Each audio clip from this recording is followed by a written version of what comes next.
السلام علیکم ورحمۃ اللہ وبرکاتہ۔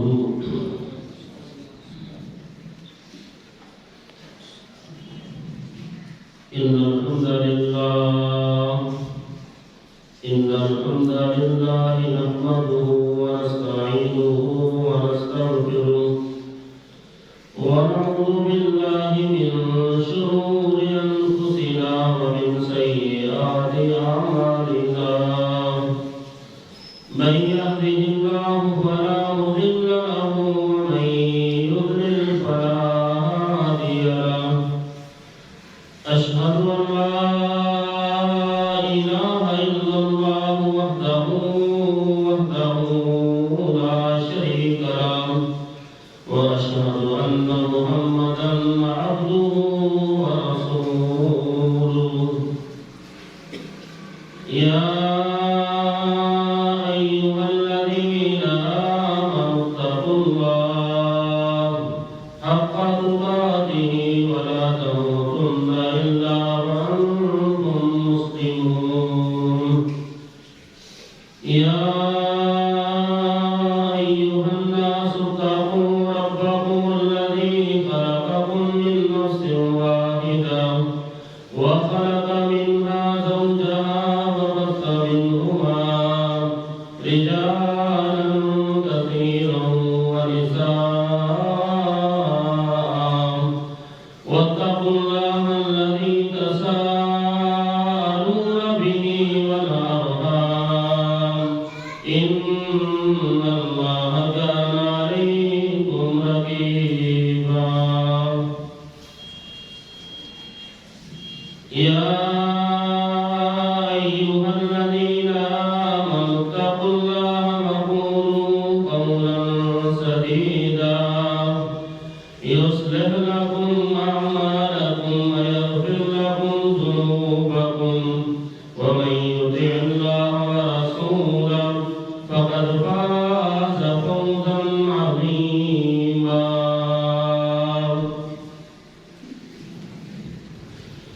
أما بعد فإن خير الحديث كتاب الله وخير الهدى هدى محمد صلى الله عليه وسلم وشر الأمور محدثاتها وكل محدثة بدعة وكل بدعة ضلالة وكل ضلالة في النار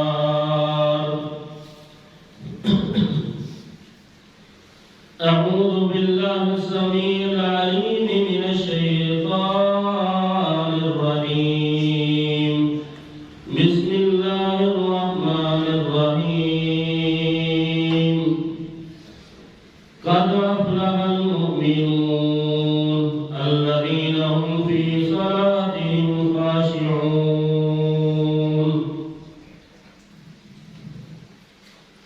ہر قسم کی تحمیدات، تکبیرات اور تحلیلات اللہ رب العالمین کے لیے جو مشکل کشا حاجت روا، نفع نقصان کا مالک، عزت و ذلت کا مالک، فتح و شکست کا مالک ہے۔ ان گنت بے شمار درود و سلام سید الاولین والآخرین، نعت کے وحی تاجدار مدینہ جناب محمد صلی اللہ علیہ وسلم پر سامعین کرام اور سامعات، نماز اسلام کا بنیادی رکن ہے۔ نماز کی ابتدا اللہ اکبر سے ہوتی ہے کہ اللہ تعالیٰ سب سے بڑا ہے، اس سے بڑا کوئی نہیں۔ اور 4 رکعت والی نماز میں یہ کلمہ اور جملہ 22 مرتبہ دہرایا جاتا ہے کہ اللہ تعالیٰ سب سے بڑا ہے، اس سے بڑا کوئی نہیں۔ اور جب جب نماز کے لیے آذان دی جاتی ہے تو یہی جملہ مؤذن 6 مرتبہ دہراتا ہے کہ اللہ اکبر کہ کائنات کے لوگوں اللہ تعالیٰ سب سے بڑا ہے، اس سے بڑا کوئی نہیں۔ اور جب جماعت کے لیے اذان دی جاتی ہے تو یہی جملہ 4 بار دہرایا جاتا ہے کہ اللہ تعالیٰ سب سے بڑا ہے، مجھ سے بڑا کوئی نہیں۔ نماز کا ہر رکن اس بات کا سبب ہے کہ بڑائی کبریائی صرف ایک اللہ کے لیے ہے اور کسی کے لیے نہیں۔ اسلام نے سونے چاندی اینٹ اور پتھر کے ان تمام بتوں کو عقیدہ توحید کی ٹھوکر سے گرا دیا، جن کی پوجا کی جاتی تھی۔ صرف ایک رب کی نماز کو باقی رکھا تاکہ جس نے جھکنا ہو ایک رب کے سامنے جھکے، جس نے مانگنا ہو ایک رب سے مانگے، جس نے جبین نیاز کا تقدس لٹانا ہو ایک رب کے سامنے لٹائے، باقی سب کے لیے سجدے کو حرام قرار دیا۔ سامعین محترم اور سامعات، قرآن مجید میں وضاحتاً صراحتاً تقریباً 100 مرتبہ نماز کا حکم ہے اور اشارتاً کنایتاً تقریباً 700 مرتبہ نماز کا حکم ہے۔ اگر میں یہ دعویٰ کروں تو میرا دعویٰ قطعاً بے جا نہ ہوگا کہ جتنی تاکید کے ساتھ اللہ تعالیٰ نے قرآن مجید میں نماز کے احکام بیان کیے، اتنی تاکید کے ساتھ دوسرے احکام بیان نہیں کیے۔ آپ دیکھ لیں، وضو کا حکم قرآن میں، غسل کا حکم قرآن میں، تیمم کا حکم قرآن میں، جماعت کے ساتھ نماز پڑھنے کا حکم قرآن میں، مسجدوں کو آباد کرنے کا حکم قرآن میں، جمعہ ادا کرنے کا حکم قرآن میں، اور تہجد پڑھنے کا حکم قرآن میں، نماز کو قصر کرنے کا حکم قرآن میں، جنگ کی حالت میں نماز کیسے ادا کرنی ہے حکم قرآن میں۔ اس کے مقابلے میں آپ دوسری عبادات دیکھ لیں، زکوٰۃ، روزہ، حج وغیرہ، آپ کو اتنی تفصیل کے ساتھ نہیں ملیں گے۔ ویسے اس کی کئی وجہ ہو سکتی ہیں، لیکن ایک وجہ یہ سمجھ آتی ہے کہ دوسری عبادتیں مخصوص حالات میں مخصوص شرائط کے ساتھ فرض ہیں۔ جس انسان میں وہ شرائط نہ پائی جائے اسے مستثنیٰ کر دیا جاتا ہے یا کم از کم مہلت دے دی جاتی ہے۔ مثال کے طور پر روزے پورے سال میں 1 ماہ کے فرض ہیں، لیکن بیمار، شیخ فانی، حیض و نفاس والی عورت پر روزہ فرض نہیں، یہ قضا کر سکتے ہیں۔ بلکہ جو بہت بیمار ہو، صحت کی امید موت تک نہ ہو، فدیہ بھی دے سکتا ہے۔ اسی طرح زکوٰۃ کا مسئلہ ہے، اس کی بھی مخصوص شرائط ہے کہ انسان صاحب ثروت ہو، مالدار ہو اور اتنا مال ہو کہ نصاب تک پہنچ جائے اور سال اس کے اوپر گزر جائے۔ اسی طرح حج کا معاملہ ہے، بیت اللہ کا حج صرف مکہ المکرمہ اور اس کے مضافات ہی میں ادا ہو سکتا ہے اور کہیں بھی حج ادا نہیں ہو سکتا، حتیٰ کہ کوئی آدمی 9 ذو الحجہ کو سارا دن بیت اللہ کا طواف کرتا رہے، حجر اسود کو بوسہ دیتا رہے، تب بھی اس کا حج ادا نہیں ہوگا، خواہ وہ بیمار ہے یا معذور ہے۔ اسی طرح زکوٰۃ کا مسئلہ ہے، اگر آپ اسی طرح جہاد کا مسئلہ ہے، جہاد بھی مخصوص حالات میں فرض عین ہوتا ہے۔ عام حالات میں بوڑھا بچہ عورت اس سے مستثنا ہے، لیکن نماز ہر حال میں فرض ہے۔ امن ہو، جنگ ہو، سفر ہو، حضر ہو، بیماری ہو، تندرستی ہو، امیری ہو، غریبی ہو، ہر حال میں طوفان ہو، آندھی ہو، ہر حال میں نماز فرض ہے۔ نماز جب انسان چھوڑ دے گا، اسلامی برادری سے اس کا رشتہ کٹ جائے گا۔ ہر حال میں پڑھنا ضروری ہے۔ ہاتھ کھڑے ہو کے نہیں پڑھ سکتا، بیٹھ کے پڑھے، رکوع سجدہ نہیں کر سکتا، اشاروں سے پڑھے، بیٹھ کے نہیں پڑھ سکتا، لیٹ کے پڑھے، اور قبلے کی جہت معلوم نہیں ہے، جس طرف رخ ہو اسی طرف پڑھ لے، اور سطر ڈھانپنے کے لیے کپڑا موجود نہیں ہے تو ننگے بدن ہی پڑھ لے، لیکن پڑھنی لازمی، ضروری اور فرض ہے۔ نماز ادا نہیں کرے گا، اسلامی برادری سے اس کا رشتہ ٹوٹ جائے گا۔ سامعین محترم، نماز اور دوسری عبادات میں ایک عجیب فرق میرے ذہن میں آ رہا ہے۔ اگر یہ درست ہوا تو کائنات مالک کی طرف سے ہوگا، اگر غلط ہوا میرے ذہن اور سوچ کی غلطی ہوگی۔ وہ فرق یہ ہے کہ بیت اللہ کا حج صرف مکہ المکرمہ کے اندر ہی جو ہے ہو سکتا ہے، اور کہیں بھی حج ادا نہیں ہو سکتا، حتیٰ کہ ایک آدمی 9 ذو الحجہ کو میدان عرفات میں نہ جائے، سارا دن کعبہ کا طواف کرتا رہے، بیت اللہ کو بوسے دیتا رہے، اس کا حج ادا نہیں ہوگا، خواہ وہ مریض ہے یا معذور ہے۔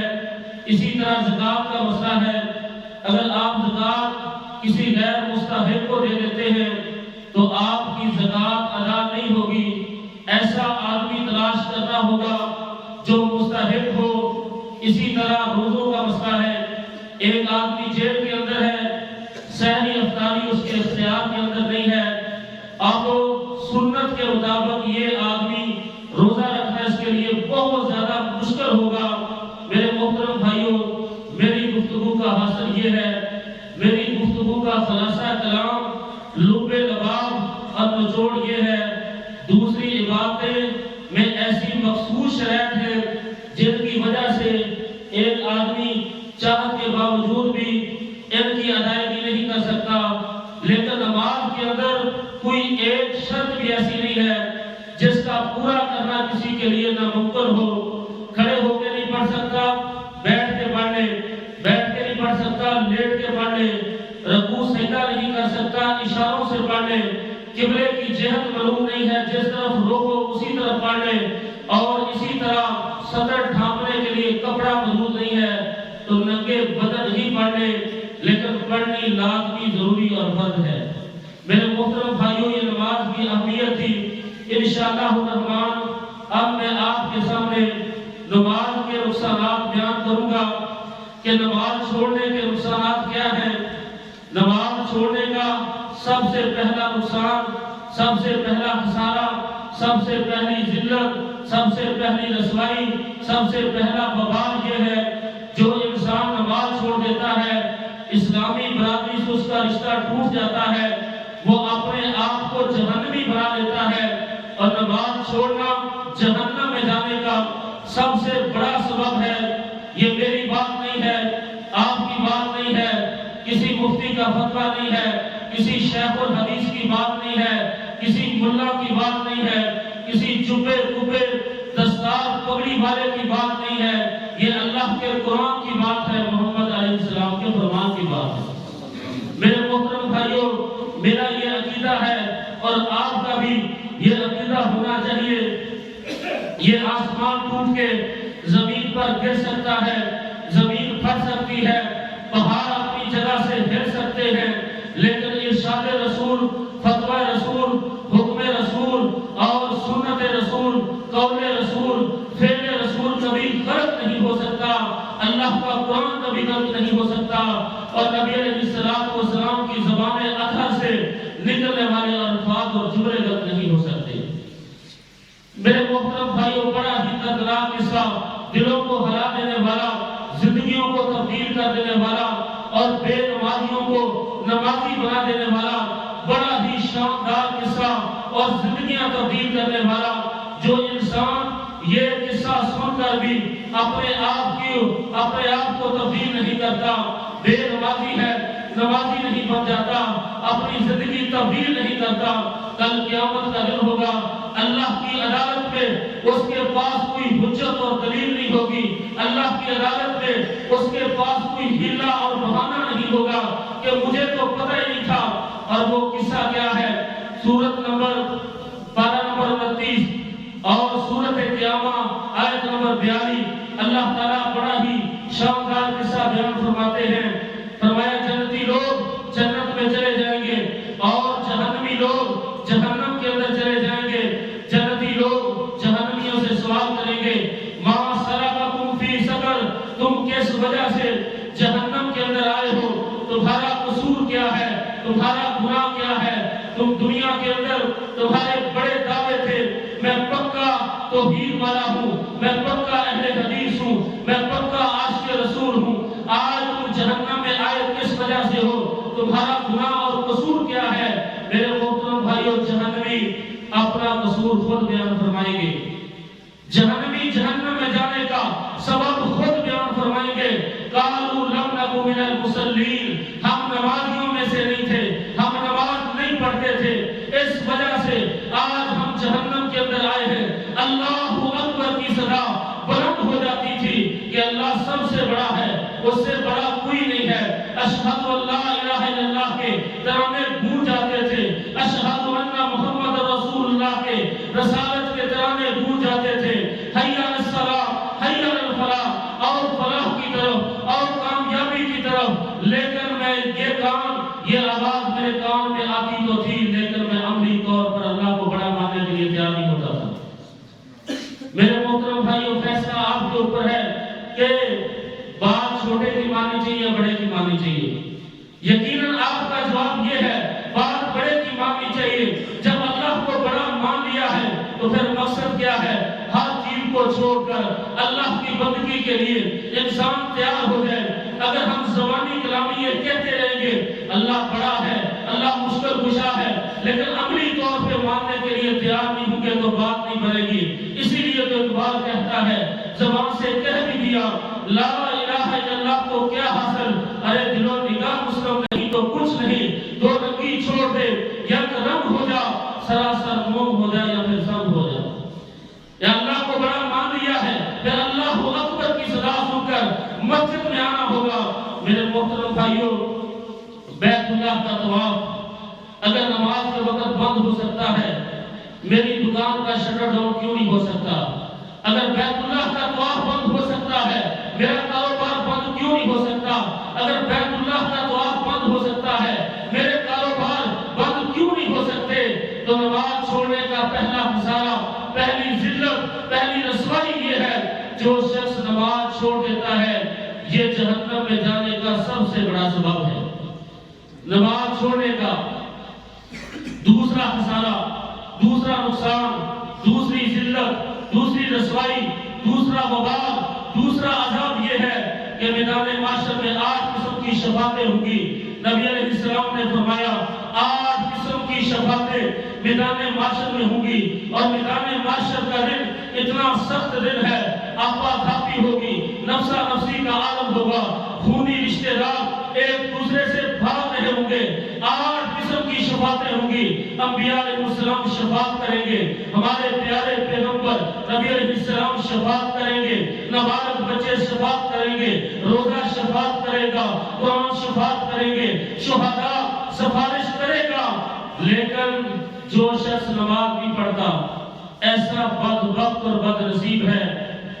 اللہ تعالیٰ فرماتے ہیں، نبی علیہ السلام نے فرمایا کل قیامت کا دن ہوگا، کسی قسم کی شفاعت اس کو فائدہ نہیں دے گی، حتیٰ کہ محمد رسول اللہ صلی اللہ علیہ وسلم کی شفاعت بھی اس کو فائدہ نہیں دے گی۔ یہ کہاں لکھا ہوا ہے؟ یہ میری بات نہیں ہے، کسی مفتی کا فتویٰ نہیں ہے، کسی شیخ الحدیث کی بات نہیں ہے، اللہ کا قرآن ہے۔ 29واں پارہ سورۃ نام المدثر اور آیت نمبر 48 ہے، فما تنفعهم شفاعت الشافعین۔ حضرات قرآن پڑھ رہا ہوں، کوئی گانا نہیں، قرآن پڑھ رہا ہوں، کوئی موسیقی نہیں، قرآن پڑھ رہا ہوں، کوئی قوالی نہیں، قرآن پڑھ رہا ہوں۔ جو اللہ کا کلام گویے کا کلام نہیں، کسی مراسی کا کلام نہیں، کسی بھان کا کلام نہیں، کوئی سیاسی بیان نہیں، اللہ کا قرآن ہے، میرا عقیدہ ہے اور آپ کا بھی عقیدہ ہونا چاہیے۔ ساری دنیا غلط ہو سکتی ہے، اللہ کا قرآن غلط نہیں ہو سکتا۔ محمد علیہ السلام کی زبان اطہر سے نکلنے والے الفاظ اور جملے غلط نہیں ہو سکتے۔ آپ نے فرمایا فَمَا تَنْفَعُهُمْ شَفَاعَةُ الشَّافِعِينَ، کل قیامت کا دن ہوگا، یہ بے نمازی ایسے بدبخت ہیں، بد نصیب ہیں کہ کسی قسم کی شفاعت ان کو فائدہ نہیں دے گی۔ یہ نماز چھوڑنے کا دوسرا خسارہ ہے، دوسری ذلت ہے، دوسری رسوائی ہے، اور تیسرا نقصان، تیسرا خسارہ، تیسری ذلت، تیسری رسوائی، تیسرا وبال نماز کو چھوڑنے کا یہ ہے۔ آپ نے حدیث سنی ہے، اللہ کے رسول صلی اللہ علیہ وسلم نے فرمایا میدان معاشر میں جب لوگ اللہ کی عدالت میں کھڑے ہوں گے تو سب سے پہلا سوال، سب سے پہلا پرچہ، سب سے پہلا امتحان وہ نماز کے متعلق ہوگا۔ جو آدمی نماز کے اندر فیل ہو گیا، دوسری عبادات میں فیل تصور کیا جائے گا۔ سب سے پہلا سوال، سب سے پہلا پرچہ، سب سے پہلا امتحان وہ نماز کے متعلق ہوگا، اور جو آدمی نماز کے اندر فیل ہو گیا، دوسری عبادات میں فیل تصور کیا جائے گا، دوسرے اعمال اس کے چاکی نہیں کیے جائیں گے۔ یہ تیسرا نقصان ہے نماز کو چھوڑنے کا۔ حضرات، چوتھا نقصان، چوتھا خسارہ، چوتھی ذلت، چوتھی رسوائی، چوتھا وبال، چوتھا عذاب یہ ہے نماز کو چھوڑنے کا۔ جو انسان نماز کو چھوڑ دیتا ہے، اسلامی برادری سے اس کا رشتہ ٹوٹ جاتا ہے۔ یہ میری بات نہیں ہے، من ترک الصلاۃ متعمدا فقد کفر۔ حضرات، میں اس نبی کی بات کرتا ہوں جس کے اشاروں سے جنت کے دروازے کھلنے ہیں۔ میں اس نبی کی بات کرتا ہوں جس کی مغفرت کا اعلان اللہ نے قرآن میں کر دیا۔ میں اس نبی کی بات کرتا ہوں جو حوض کوثر کے سردار ہے۔ میں اس نبی کی بات کرتا ہوں جو سید الاولین والآخرین ہے۔ میں اس نبی کی بات کرتا ہوں جو خاتم النبیین ہے۔ میں اس نبی کی بات کرتا ہوں جس کے سر کے اوپر ختم نبوت کا تاج رکھا گیا۔ میں اس نبی کی بات کرتا ہوں جس پر دین اور ہدایت کی بات آ کر ختم ہوتی ہے۔ کیا فرمایا؟ من ترک الصلاۃ متعمدا فقد کفر۔ جس نے جان بوجھ کے ایک نماز چھوڑی، 2-4 کی بات نہیں ہے، 8-10 کی بات نہیں ہے، 15-16 کی بات نہیں ہے، 50-100 کی بات نہیں ہے، ساری زندگی نمازیں ختم کر دینے کی بات نہیں ہے۔ من ترک الصلاۃ متعمدا فقد کفر، ایک نماز چھوڑی، اسلامی برادری سے اس کا رشتہ ٹوٹ جاتا ہے۔ اسلامی برادری کا وہ فرق نہیں رہتا، ہاں نسبی بھائی تو ہو سکتا ہے، لیکن اسلامی برادری کا وہ فرق نہیں رہتا۔ اس لیے میرے محترم بھائیوں، آئیے نبی علیہ السلام کی وعیدیں ہیں اس انسان کے بارے میں جو نماز کو چھوڑتا ہے، نماز ادا نہیں کرتا۔ اور نماز دین کا ستون ہے۔ جس طرح ستون گر جانے سے عمارت گر جاتی ہے، نماز چھوڑنے سے دینداری رخصت ہو جاتی ہے۔ اور نماز کی دین میں وہ حیثیت ہے جو جسم میں سر کی ہے۔ اگر سارا جسم موجود ہو، سر موجود نہ ہو تو جسم سارے کا سارا بیکار ہے۔ تو نماز کی دین میں وہ حیثیت ہے جو جسم میں سر کی ہے۔ اللہ کے رسول علیہ السلام کے دور کے منافق لوگ بھی اپنے نفاق کو چھپانے کے لیے مسجدوں کے اندر آتے تھے، اور وہ یہ سمجھتے تھے اگر ہم مسجد میں نہیں جائیں گے ہمیں اسلامی برادری میں شمار اکاؤنٹ میں کیا جائے گا۔ وہ اپنے آپ کو مسلمان برابر کروانے کے لیے مسجد میں نماز پڑھتے تھے، باجماعت نماز ادا کرتے تھے، صرف اس وجہ سے ہمیں مسلمان شمار کیا جائے۔ تو اس لیے میرے محترم بھائیوں، یہ چوتھا خسارہ ہے، چوتھی ذلت ہے، چوتھی رسوائی ہے نماز کو چھوڑنے کی۔ جو شخص نماز چھوڑ دیتا ہے، اسلامی برادری سے اس کا رشتہ ٹوٹ جاتا ہے۔ اور پانچواں نقصان، پانچویں ذلت، پانچویں رسوائی، پانچواں وبال اور پانچویں ذلت یہ ہے جو شخص نماز چھوڑتا ہے، اللہ کے رسول علیہ السلام نے فرمایا، حوالے کا ذمہ دار ہوں، صحیح بخاری کی حدیث ہے، فرمایا ایک نماز چھوڑنے کی وجہ سے گویا کہ اس کا گھر بار، اولاد، مال و دولت سارے کا سارا برباد ہو گیا۔ فرمایا الذی تفوتہ صلاۃ العصر بطل اہلہ و مالہ،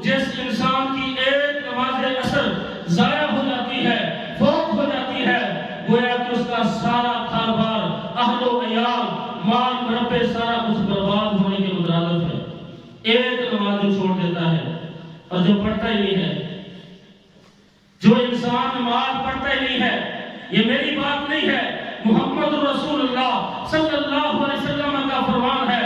غزوہ احزاب یا خندق کے موقع پر اللہ کے رسول علیہ السلام بڑے رحیم کریم نبی تھے، بڑے شفیق نبی تھے اور بڑے ہی رحم دل نبی تھے، لیکن اللہ کے رسول علیہ السلام نے غزوہ احزاب اور خندق کے موقع پر یہ بددعا کی، اے اللہ یہودیوں کی قبروں کو آگ کے ساتھ بھر دے اور ان کے گھروں کو آگ کے ساتھ بھر دے۔ وجہ کیا تھی؟ انہوں نے نماز عصر سے لیٹ کروایا ہے، انہوں نے نماز عصر سے لیٹ کروایا ہے۔ اللہ کے رسول علیہ السلام یہودیوں کو بددعا دے کہ ان کے گھروں کو آگ کے ساتھ بھر دے، اور آج کا مسلمان نماز ادا نہ کرے، کیا اس کے لیے اللہ کے رسول کی دعا ہوگی یا بددعا ہوگی؟ جو شخص نماز کو ادا نہیں کرتا، صحیح بخاری کے الفاظ ہیں، اللہ کے رسول علیہ السلام نے ان کو بددعا دی ہے، اور آپ نے فرمایا لقد حرمت، یقیناً میں نے ارادہ کیا ایک آدمی کو حکم دوں کہ وہ اذان کہے، دوسرے کو حکم دوں یا الناس وہ لوگوں کی امامت کروائے، اور پھر میں محمد صلی اللہ علیہ وسلم اپنے ہاتھ کے اندر آگ کا انگارہ پکڑوں اور ان لوگوں کے گھروں کی طرف جاؤں جو لوگ نماز کے لیے حاضر نہیں ہوئے، اور ان لوگوں کے گھروں کو میں آگ کے ساتھ جلا دوں۔ اتنا غصہ ہے بے نمازی کے اوپر، جو شخص نماز ادا نہیں کرتا، اللہ کے رسول علیہ السلام کو اتنا غصہ ہے میں اس کے گھروں کو آگ کے ساتھ جلا دوں۔ اور یہ حدیث کافروں کے لیے نہیں ہے، یہودیوں کے بارے میں نہیں ہے، کلمہ پڑھنے والے مسلمانوں کے متعلق ہے۔ یہ پانچواں نقصان ہے نماز کو چھوڑنے کا، پانچواں خسارہ ہے کہ اس کا سارا کچھ برباد ہو گیا، کاروبار برباد ہو گیا، اہل و عیال برباد ہو گیا ایک نماز چھوڑنے کی وجہ سے۔ اور چھٹا خسارہ، چھٹی ذلت، چھٹی رسوائی نماز کو چھوڑنے کی یہ ہے، نماز چھوڑنا دور کی بات ہے، نماز میں سستی کرنا، کوتاہی کرنا، اس کو بھی ہلاکت کہا گیا ہے۔ یہ کہاں لکھا ہوا ہے؟ 30واں پارہ، سورت کا نام المعون۔ اللہ تعالیٰ فرماتے ہیں فَوَيْلٌ لِّلْمُصَلِّينَ الَّذِينَ هُمْ عَنْ صَلَاتِهِمْ سَاهُونَ۔ فَوَيْلٌ پس ہلاکت ہے، بربادی ہے، تباہی ہے ان لوگوں کے لیے جو نماز میں سستی کرتے ہیں، کوتاہی کرتے ہیں، غفلت کرتے ہیں۔ سستی کا کیا مطلب ہے؟ کبھی 2 پڑھ لی، کبھی 4 پڑھ لی، کبھی فجر کی پڑھ لی، کبھی عشاء کی پڑھ لی، پابندی کے ساتھ نماز ادا نہ کرنا، اس کے لیے ہلاکت ہے جو سستی کرتا ہے۔ جو سرے سے پڑھتا ہے اس کے لیے کیا وعید ہوگی؟ 16واں پارہ، سورت کا نام مریم، 16واں پارہ سورت کا نام مریم، آیت نمبر 59۔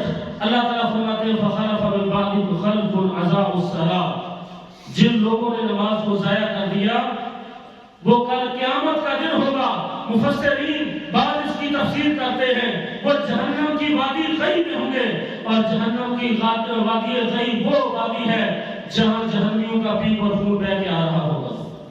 اضاعوا الصلاۃ، جنہوں نے نماز ضائع کر دی۔ ضائع کرنے کا مطلب کیا ہے؟ وقت پہ ادا نہ کرنا، ٹائم کے اوپر ادا نہ کرنا، سستی کرنا، کوتاہی کرنا، نماز کے لیے کھڑے ہیں پوری توجہ کے ساتھ ادا نہ کرنا، یہ ساری صورتیں نماز ضائع کرنے کے اندر آتی ہیں۔ تو اللہ کے قرآن کا فیصلہ ہے، ہلاکت ہے ان کے لیے، بربادی ہے ان کے لیے، ویل ہے ان کے لیے جو نماز نہیں پڑھتے، جو نماز میں سستی کرتے ہیں۔ اب اندازہ کیجئے جو نماز سرے سے پڑھتا ہی نہیں ہے، جو نماز سرے سے ادا ہی نہیں کرتا، یہ چھٹا خسارہ ہے نماز کو چھوڑنے کا۔ اور 7واں خسارہ، 7ویں ذلت، 7ویں رسوائی، 7واں وبال اور 7واں عذاب نماز کو چھوڑنے کا یہ ہے۔ مسند احمد کے اندر صحیح حدیث ہے، وہ شخص جو نماز کو ادا نہیں کرتا قیامت کا دن ہوگا فرعون کے ساتھ ہوگا، حمام کے ساتھ ہوگا اور ابی بن خلف کے ساتھ ہوگا۔ فرمایا من لم یحافظ علیہا لم تکن لہ نورا، جو جس انسان نے نماز کی حفاظت نہ کی، اس کو وقت کے اوپر ادا نہ کیا، کل قیامت کا دن ہوگا اس کے پاس کوئی حجت نہیں ہوگی، اس کے پاس کوئی دلیل نہیں ہوگی جنت میں جانے کے لیے، جہنم سے بچنے کے لیے، اس کے پاس کوئی نور اور روشنی نہیں ہوگی۔ قیامت کا دن ہوگا سورج چاند ستاروں کی روشنی نہیں ہوگی، انسان کے تقوی اور ایمان کی روشنی ہوگی۔ فرمایا من لم یحافظ علیہا لم تکن لہ نورا، جو انسان نماز کو ادا نہیں کرتا کل قیامت کا دن ہوگا پولیس راہ سے گزرے گا کٹ کے جہنم کے اندر گر پڑے گا۔ اور حدیث کے آخر الفاظ سنیے، فرمایا وَكَانَ مَعَ فِرْعَوْنَ وَحَمَانَ، کل قیامت کا دن ہوگا وہ فرعون کے ساتھ ہوگا، حمان کے ساتھ ہوگا، ابی بن خلف کے ساتھ ہوگا۔ میرے محترم بھائیوں، آپ کو پریشان کرنا مقصود نہیں ہے، کسی کی عزت کو چھانا مقصود نہیں ہے، واللہ العظیم دل کے اندر صرف یہ ارادہ ہے یہ خوبصورت چہرے جہنم کی آگ سے بچیں، اور میں اپنے آپ پر اللہ تعالیٰ کی طرف سے یہ ذمہ داری سمجھتا ہوں، آپ کو ان چیزوں سے آگاہ کرنا، بتلانا اور مسائل کو واضح کرنا اللہ تعالیٰ کی طرف سے۔ اگر میں یہ ادا نہیں کرتا تو میں اللہ کا اپنے آپ کو مجرم سمجھتا ہوں۔ فرمایا من لم یحافظ علیہا لم تکن لہ نورا، کل قیامت کا دن ہوگا اس کے لیے کوئی روشنی نہیں ہوگی، جنت میں جانے کی کوئی دلیل نہیں ہوگی، اور جہنم سے بچنے کے لیے اس کے پاس کوئی دلیل نہیں ہوگی۔ وہ فرعون کے ساتھ ہوگا، حمان کے ساتھ ہوگا، ابی بن خلف کے ساتھ ہوگا۔ میرے محترم بھائیوں، میدان محشر میں دو گروہ ہوں گے، فرعون کا گروہ، حمان کا گروہ، اور دوسرا گروہ اللہ کے رسول کا گروہ، صحابہ کرام کا گروہ، حضرت عثمان غنی، علی شیر خدا، حیدر کرار، فاتح خیبر، قاتل وہب، امی عائشہ صدیقہ رضی اللہ عنہا، یہ ایک گروہ ہوگا، اور دوسرا گروہ جہل کا ہوگا، فرعون کا ہوگا، قارون کا ہوگا۔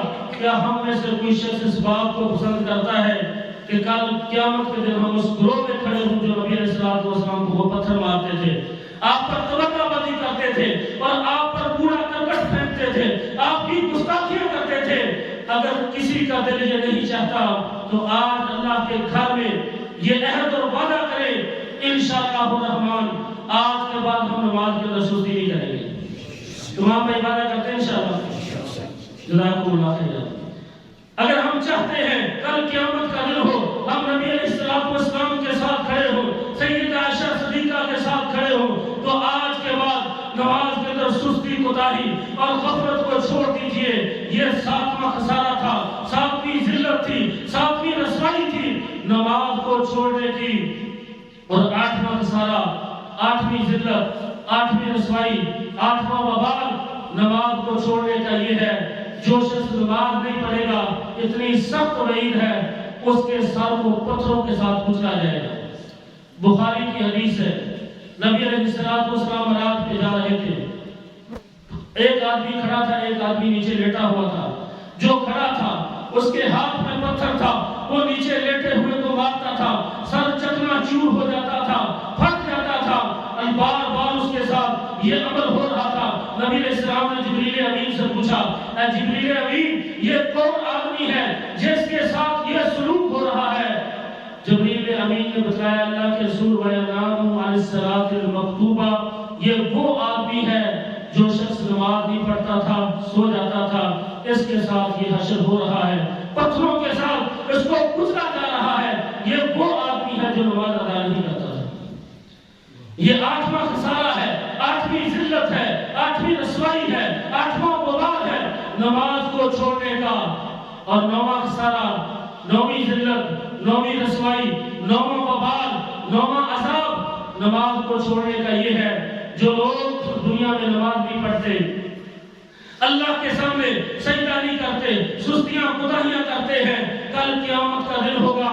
پارہ نمبر 29 ہے، اللہ تعالیٰ فرماتے ہیں وَيُدْعَوْنَ إِلَى السُّجُودِ فَلَا يَسْتَطِيعُونَ خَاشِعَةً أَبْصَارُهُمْ تَرْهَقُهُمْ ذِلَّةٌ، میدان محشر میں ان کی گردنیں نیچے جھکی ہوں گی ذلت کی وجہ سے اور شرمندگی کی وجہ سے۔ جب اللہ حکم دیں گے یدعون الی السجود، سب لوگوں کو سجدے کا حکم دیں گے، سارے لوگ سجدے میں گر جائیں گے، لیکن وہ لوگ جو دنیا کے اندر سجدہ نہیں کرتے تھے کل قیامت کا دن ہوگا اللہ کے سامنے سجدہ نہیں کر سکیں گے۔ کل قیامت کا دن ہوگا، سجدہ نہیں کر سکیں گے۔ اللہ کے قرآن کی بات ہے، میں شروع سے کہہ رہا ہوں، میری اپنی بات نہیں ہے، میں تو اللہ کے قرآن کی بات سنا رہا ہوں، محمد علیہ السلام کے فرمان کی بات سنا رہا ہوں۔ میں نے کہا پتھر جو ہے پہاڑ اپنی جگہ سے ہل سکتے ہیں، آسمان ٹوٹ کے گر سکتا ہے،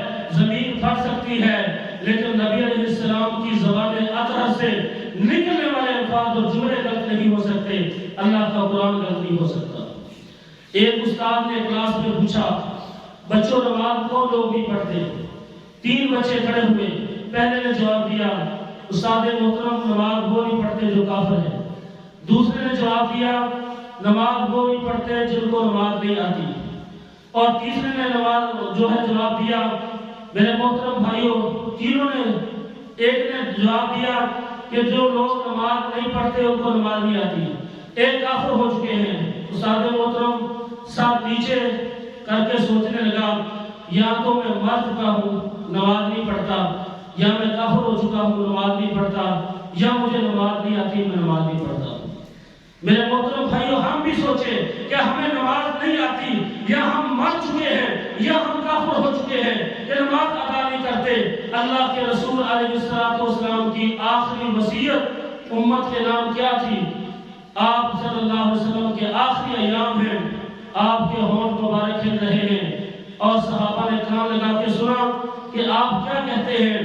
جب کان لگا کے سنا، نبی علیہ السلام کی آخری وصیت امت کے نام یہ تھی، الصلاۃ وما ملکت ایمانکم، لوگوں نماز نماز نماز کا خیال کرنا، نماز کو ضائع نہ کرنا، وانتظار الصلاۃ بعد الصلاۃ، ایک نماز کے بعد دوسری نماز کا انتظار کرنا، جعلت قرۃ عینی فی الصلاۃ، میری آنکھوں کی ٹھنڈک وہ نماز ہے، میرے دل کا سکون نماز ہے، نماز کو ضائع نہ کرنا۔ انصاف کے ساتھ آپ نے مجھے بتلانا، آج امت نے اپنے پیارے نبی کی اس وصیت کا کیا خیال رکھا ہے؟ آج ہمارا کوئی عزیز فوت ہو جائے، ہمیں نصیحت کر جائے، مجھے یہاں کی بجائے فلاں جگہ پہ دفن کرنا ہے، ہم ایڈی چوٹی کا زور لگاتے ہیں اور وصیت کو پورا کرتے ہیں۔ اور محمد صلی اللہ علیہ وسلم پوری کائنات کے امام، پوری کائنات کے سردار، جنتیوں کے سردار، جنت کے دروازے آپ کے اشاروں سے کھلنے ہیں۔ آج امت نے اپنے نبی کی وصیت کا کیا خیال رکھا ہے؟ تو اس لیے میرے محترم بھائیوں، یہ زندگی عارضی اور فانی زندگی ہے، یہ زندگی ختم ہونے والی ہے، اور اس زندگی ختم ہو جائے گی، اور انسان کا دنیا میں آنے کا مین مقصد اپنے آپ کو جہنم کی آگ سے بچانا اور جنت میں داخل کرنا ہے۔ اللہ تعالیٰ فرماتے ہیں یہ بہت بڑی کامیابی ہے۔ میرے محترم بھائیوں، آج وقت ہے، آج ٹائم ہے، سوچ لو کل کا سوچنا بیکار ہوگا، آج سمجھ لو کل کا سمجھنا بیکار ہوگا۔ ربنا اخرجنا نعمل صالحا، جن لوگوں نے وقت زندگی کو برباد کر دیا، جہنم میں پڑے ہوئے اور چیخ چیخ کر کہہ رہے ہوں کہ ربنا اخرجنا نعمل صالحا، اے اللہ ہمیں دوبارہ دنیا میں بھیج دے، تھوڑا سا وقت دے دے، تھوڑی سی مہلت دے دے، تھوڑا سا ٹائم دے دے، ہم دوبارہ نمازیں پڑھیں گے، روزے رکھیں گے۔ آگے سے اللہ تعالیٰ جواب دیں گے، اولم نعمرکم، اے بندے وقت دیا تھا کسی کو 20 سال 30 سال 40 سال، قرآن بھی تھا، حدیث بھی تھی، وعظ بھی تھے، درس بھی تھے، جمعے بھی تھے، لیکن تم ایک کان سے سن کے دوسرے کان سے نکال دیتے تھے۔ زندگی بدلنی ہو، ایک لفظ، ایک جملے، ایک ایسے بدل جاتی ہے، نہ بدلنی ہو تو کئی واقعات، کئی جمعے، کئی درس بھی انسان کی زندگی نہیں بدل سکتے۔ تو یہ نماز کو چھوڑنے کے نقصانات میں نے آپ کے سامنے رکھے۔ پہلا خسارہ، جو شخص نماز ادا نہیں کرتا وہ اپنے آپ کو جہنمی بنا لیتا ہے۔ دوسرا خسارہ، جو شخص نماز نہیں پڑھتا کل قیامت کا دن ہوگا، 8 قسم کی شفاعتیں ہوں گی، لیکن یہ ایسا بدبخت اور بدنصیب ہے کہ اس کو کسی قسم کی شفاعت فائدہ نہیں دے گی۔ اور تیسرا خسارہ، جو شخص نماز میں فیل ہو گیا دوسری عبادات میں پھر تصور کیا جائے گا۔ چوتھا خسارہ، جو شخص نماز چھوڑ دیتا ہے، اسلامی برادری سے اس کا رشتہ ٹوٹ جاتا ہے۔ پانچواں خسارہ نماز کو چھوڑنے کا یہ ہے، جو شخص نماز چھوڑتا ہے گویا کہ اس کا گھر بار سارا کچھ مال و متاع برباد ہو گیا۔ اور چھٹا خسارہ، جو شخص نماز چھوڑتا ہے اللہ تعالیٰ نے اس کو ہلاکت اور بربادی کہا۔ ساتواں خسارہ، جو شخص نماز ادا نہیں کرتا کل قیامت کا دن ہوگا، مسلم احمد میں صحیح حدیث ہے، فرعون کے ساتھ ہوگا، حمان کے ساتھ ہوگا۔ آٹھواں خسارہ، اس کو یہ سزا ملے گی، اس کا سر پتھروں کے ساتھ کچلا جائے گا۔ اور نواں خسارہ یہ ہے کہ میدان معاشر میں وہ سجدہ نہیں کر سکے گا۔ اللہ تعالیٰ سے دعا ہے اللہ تعالیٰ مجھے اور آپ کو اس پر عمل